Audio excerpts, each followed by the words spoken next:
today we are here at First Impressions Gentry or Gentry Biklatan. Sabi nga ng mga clients ko na taga dito.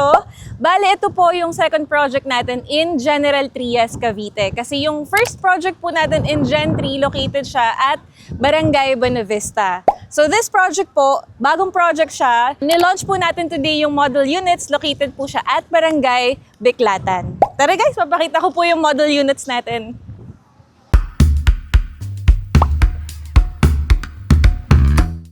So, ito po ang ating unit details. As usual, ang Kalista units po, ang floor area niya ay 40 square meters.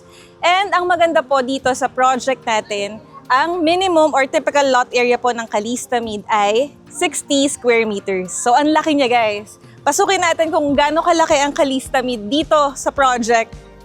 Tignan nyo guys. Grabe, kahit dalawang sasakyan kasya. Sobrang laki niya. So again, ang included po ay itong gate. Kasama na po yan upon turnover. And ito pala yung gate, ito yung fence. So kasama na po siya upon turnover. Ang hindi lang po included is itong turf stone natin, tsaka yung lawn improvement or yung mga landscaping. Kasi lupa po siya pag turnover. Tara guys, pasok tayo dito.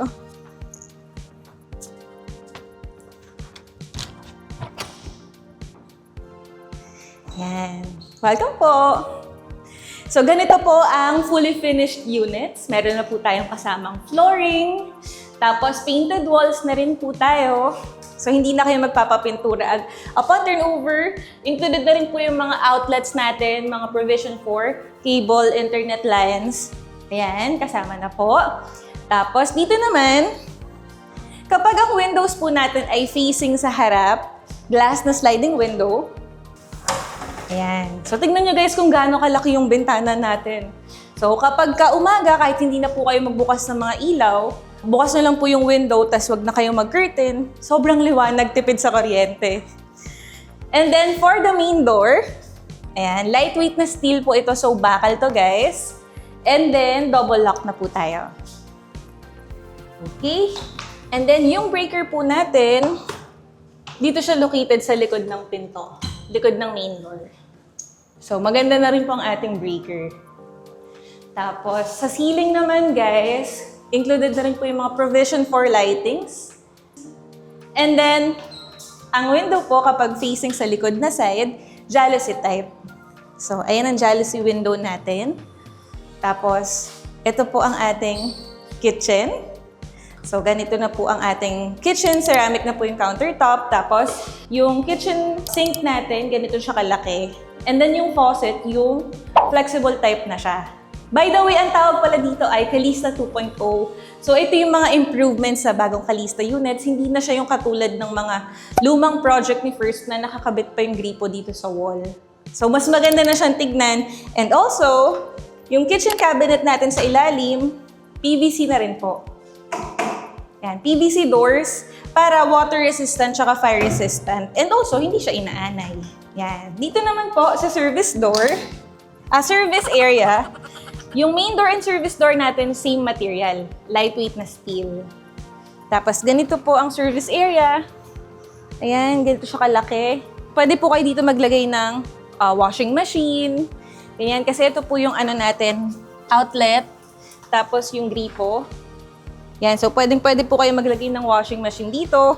Or yung ginagawa nga po ng mga clients namin na nakakuha ng Kalista Mid. Tapos, upon turnover, nire-renovate nila.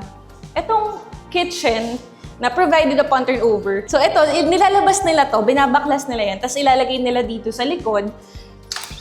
Tapos, meron na silang dirty kitchen. Ayan. Okay. And then, kapag Kalista units po, ang layout kasi natin, 2 bedrooms and 1 toilet and bath. So, yung toilet and bath, dito po siya sa ground floor nakalagay. Ayan. So, as usual, ang ating mga bathrooms po ay meron ng tiles. So, kasama na po yung tiles na hanggang dito. Tapos, shower set. Tapos, water closet. Ito yung toilet natin. And then, yung lababo natin na mas malaki na po. Yan. Mas malaki na yung lavatory sink natin. And then, ang bathroom doors naman po, PVC flush door. Yan, na color white. Tara, kit naman po tayo sa second floor. Sa staircase po, precast na po hanggang sa pinaka-last step. Ayan, semento po ito. Pininturahan lang siya as if kahoy para magbukang wood yung stairs natin. Pero, precast na po yan. And then, meron na din po tayong hand railings, color black na steel. Sa second floor naman po, dito yung first bedroom. Yan, so ganito siya kalaki. Kasyang-kasya po ang bed. Pwede pong paganito yung orientation ng kama, o kaya paganito. Or kung gusto niyo yung bunk bed, isang paganito, tas isang yung sa taas na kama, paganito.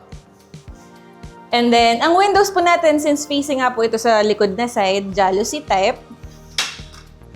Yan, ang hangin pag jalousie type talaga. Tapos, meron na din po tayong provision for window type aircon. And then, dito po, yan, as you can see, meron po tayong provision for expansion. Itong space sa likod. So, ganyan na po, meron na tayong abang. If ever, after turnover, gusto nyo na po agad mag-renovate, magpa-expand. So, pwedeng-pwede po. Sa inyo pa rin yan hanggang dun sa pinakadulo ng slab. Yan. So, ang expansion po palikod na pwede is either bathroom or kwarto ulit. And then, dito naman po, ito pa yung isang nagbago sa Calista 2.0.